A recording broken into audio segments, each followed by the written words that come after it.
Привет, девочки. Լսեք, երեխեք վերջապես, ես ինչ լավ ա որ բաժանվեցի։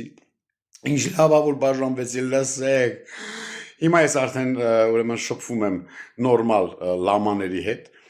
չէ, Ռուբինյանի հետ չէ, նորմալ Ղայդին Դալայ լամաների հետ։ Իսկ այդ անտերշունը, ախ, սա որ թրև ա գալի, ինչ բոմբժի պես ավտոբուսի մեջ, եսի գնում են, գալիս են, թրև են գալիս, ես իմ կուկուրուզա ուտում, պերաշկի ա գզում։ Դե в принципе, բա ինչ գզի, ես հո իրա կողքը չեմ, հո այլենին չի գզելու մեղա։ Հա, մի խոսքով, սենց ինչ-որ պարում, երգում, ուրախանում, յախ կարա, յախ կրիստիանի, էլի, այն բաներն են, լուլուն ու են բանը, ալփին, ախ, ջոշ էսկորտնի ցաների պես նստած խունջիկ են գալի, այ մամա ջան, ոչ եմ, ինչպես ասում էր Կոնֆուցիոսը, տատյա հաու, ինչը նշանակում է տնգլիշ չի, այդքան էլ ճիշտ թութակ։